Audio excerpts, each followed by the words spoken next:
It is so good to be back on stage. I'm so genuinely thrilled to be here. I'm sure plenty of other comedians have had a hot take on COVID, and I'll give you mine. It won't be anywhere near as hot or interesting or intellectual as the others, because that's not my brand. But my sister Holly, right? My older sister Holly, she lived in London all through the pandemic.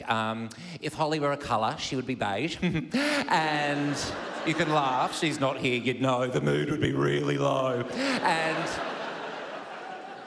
anyway, Holly had COVID 3 times. How funny is that? It is the most interesting thing to ever happen to her. COVID 3 times. She got on Zoom to my mum and I, and she goes, "Oh, you'll never believe it, I've completely lost my sense of taste." We were like,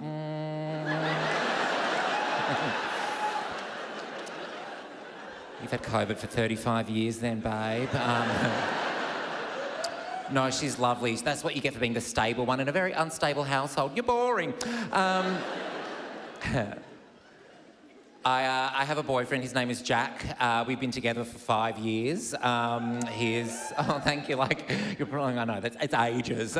He's really hot, like super hot. I'm so proud of myself. And I'm told he's got a good personality. And we did all 260 days of Melbourne lockdown together. We did all 6 lockdowns. I love that we're like the most locked down city in the world. And then remember, like somewhere in South America, like Chile or something overtook us, remember? And all of us as Melburnians were kind of like, put us back in. We'll go in one more time. Come on, number 7. So competitive. But Jack and I got to know each other really well early on in our relationship, like in the first few months, because Jack got a twisted testicle, which is, oh, no, I shouldn't laugh, but it was so funny. Oh my God, it was so funny, because he goes to me one day, can you come and have a look at my ball? And I was like, absolutely.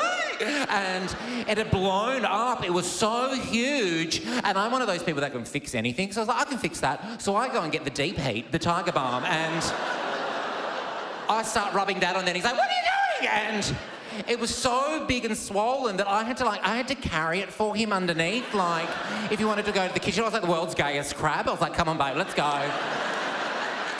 And then I was like, "Oh, I'll make it a splint, right? I'll make it a splint." So I got a paddle pop stick, but they're too long and flimsy. And then I remembered Magnums, they've got those short chody little sticks, don't they? So I went down to the shops, quickly suck off a Magnum and pop that in his pants. And then I said, "I might take you to a doctor." Now, I just want to close by saying this. I have tonight's show. It is such an honour to be on the gala, but I have the gala to blame for something. Because last year I came out here and did a cute little set about being a guest character on Neighbours. Long-running soap, Neighbours. I played the gay stalker, and a role written for me. That was nice. And anyway, obviously the writers of Neighbours saw my set from this gala last year, and as punishment made me a permanent cast member. Anyway, the show has now been axed, so I have realised that is my superpower. I have been on like 10 different shows and that have been immediately axed the second they've booked me for the gig. So you'll be pleased to know I am auditioning for Married at First Sight next season. You've been a delight. It's a thrill to be back on stage. My name's Creasey. Good night.